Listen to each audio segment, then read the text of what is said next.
최근 전처가 사이비 종교에 빠져 딸의 양육권을 다시 가져오고 싶다는 한 아버지의 사연이 전해졌습니다. 이 이야기는 많은 이들에게 충격과 경각심을 안길 만큼 심각한 상황을 담고 있습니다. 사연의 주인공인 40대 남성 A씨는 몇 년 전 이혼 후 딸의 양육권을 전처에게 넘겼습니다. 처음에 A씨는 아내가 그를 사랑한다고 믿었지만 결혼 후 아내의 소유욕과 의심이 깊어졌음을 깨닫습니다. A씨는 아내와의 결혼 생활 중 아내가 그의 휴대폰을 검사하고 차 블랙박스를 확인하는 등 과도한 감시를 해왔음을 털어놓았습니다. 결국 이 압박감으로 그들은 이혼하게 되었습니다. 이혼 후 A씨는 딸이 엄마와 잘 지내고 있다고 생각했으나 최근 전처가 사이비 종교에 빠져 있다는 사실을 알게 되었습니다. 그 종교는 교주를 신처럼 떠받드는 곳이며 아이를 그 집회에 데려간다는 것이 심각한 문제로 부각됩니다. 더욱 놀라운 사실은 아이가 그 교주를 교주 아빠라고 부르고 뽀뽀를 한다는 것이었습니다. A씨는 이 상황이 아이의 정서에 미칠 영향이 크다는 것을 깨닫고 불안한 마음을 감추지 못했습니다. 지난 면접 교섭 시 A씨는 딸의 옷에 녹음기를 숨겼고 그 뒤에 들은 녹음에서는 교주에게 포옹과 뽀뽀를 시키라는 소리가 담겨 있었습니다. A씨는 충격에 빠졌고 자녀를 지키고 싶다는 강한 마음이 생겼습니다. A씨는 법적으로 어떤 조치를 취해야 할지 막막함을 느끼며 종교적인 이유로 아이의 양육권을 되찾을 수 있을지 고민하고 있습니다. 그의 이야기는 많은 부모들에게 경각심을 불러일으킵니다. 이 사건에 대해 정은영 변호사는 아이의 안정을 위해 양육자를 변경할 수 있다고 조언했습니다.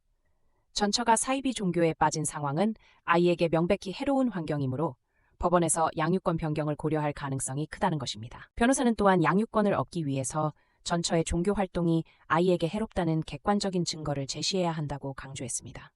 이는 A씨에게 다소 어려운 도전이 될 것입니다. A씨는 본인이 참여하지 않은 대화를 몰래 녹음한 것이 불법일 수 있으나 민사소송에서 증거로 인정될 수 있다고 들었습니다. 그러나 형사처벌의 위험이 따르므로 합법적인 방법을 우선 고려해야 한다는 조언도 받았습니다. 이 사건을 통해서 우리는 사이비 종교의 위험성과 그로 인해 발생할 수 있는 가족의 갈등을 다시금 생각해 보게 됩니다.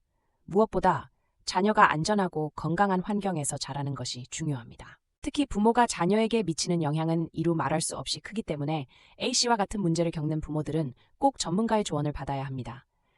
법적 문제와 심리적인 문제 모두를 잘 고민해야 합니다.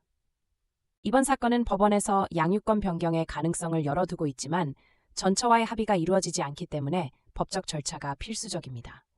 법원은 아이의 안정을 가장 중요하게 생각할 것입니다. A씨는 자신의 경험을 통해서 아이의 안전과 복지를 위해 꼭 필요한 법적 조치를 취해야겠다는 결심을 하게 되었습니다. 그의 결단이 좋은 결과로 이어지기를 바랍니다.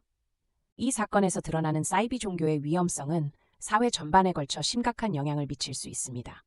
많은 사람들이 사이비 종교의 유혹에 빠지지 않도록 경각심을 가져야 합니다. 특히 자녀를 둔 부모들은 사이비 종교가 자신들의 가정에 미칠 영향을 깊이 생각해야 할 것입니다. 이런 문제를 사전에 예방하기 위해서는 교육과 정보가 필수적입니다. A씨와 같은 경우에서처럼 가족 구성원이 사이비 종교에 빠질 경우의 대처 방법에 대한 정보는 매우 중요합니다.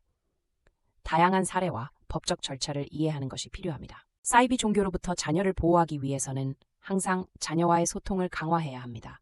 자녀가 무엇을 배우고 어떻게 성장하는지를 살펴보는 것이 중요합니다. A씨의 사례는 단순한 개인의 문제가 아니라 현대 사회에서 흔히 발생할 수 있는 심각한 문제임을 상기시킵니다. 이를 통해 많은 사람들이 경각심을 가져야 할 것입니다. 법원에서 양육권을 변경하기 위해서는 철저한 준비가 필요합니다. A씨처럼 겪는 모든 부모들이 법적 절차를 체계적으로 이해해야 하며 전문가의 도움을 받는 것이 좋습니다. 전문가와 상담을 통해 구체적인 상황을 분석하고 필요한 조치를 취하는 것은 자녀를 안전하게 보호하는 첫걸음이 될 것입니다. 이런 경험은 부모로서의 책임감을 느끼게 해줍니다. 사이비 종교와 같은 위험한 환경에서 아이를 보호하는 것은 결코 쉬운 일이 아닙니다. 그러나 A씨처럼 자신과 아이를 지키기 위해서는 용기와 결단력이 필요합니다. 이번 사연을 통해 많은 사람들이 사이비 종교의 위험성에 대해 다시 한번 생각해보게 될 것입니다. 어린이와 청소년들이 안전하게 성장할 수 있는 환경을 조성하는 것이 중요합니다. 마지막으로 A씨의 이야기는 우리 모두에게 가족의 중요성과 자녀의 안전을 위해 무엇을 할 수 있을지 고민하게 만듭니다. 자녀를 지키기 위한 최선의 방법을 모색해봅시다. 부모가 자녀에게 최선을 다하는 모습은 새로운 시선을 불러일으킵니다. 부모의 사랑과 책임이 자녀의 미래를 결정짓는 중요한 요소라는 것을 잊지 말아야 합니다. 이 사건은 여러 부모들에게 사이비 종교와 같은 위험 요소들에 주의를 기울이도록 하는 계기가 될 것입니다. 만약 아는 사람이 이런 상황에 처해 있다면 과감하게 도움을 요청해야 합니다. 또한 아이가 심리적으로 건강하게 자라기 위해서는 부모가 함께 시간을 보내며 사랑을 주는 것이 절대적으로 중요합니다. 가족의 유대감이 아이에게 큰 힘이 됩니다. 앞으로도 이러한 사건들을 통해 많은 사람들이 사이비 종교의 위험성을 인식하고 아이들의 안전을 위해 행동에 나서기를 바랍니다. 자녀의 소중함을 항상 기억해야 합니다. 마무리하자면 A씨의 이야기는 결코 개인의 문제가 아닙니다.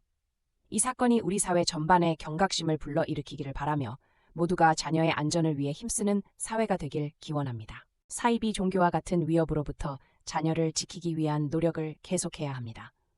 여러분의 관심과 행동이 많은 가족들에게 희망이 될 수 있음을 잊지 마세요.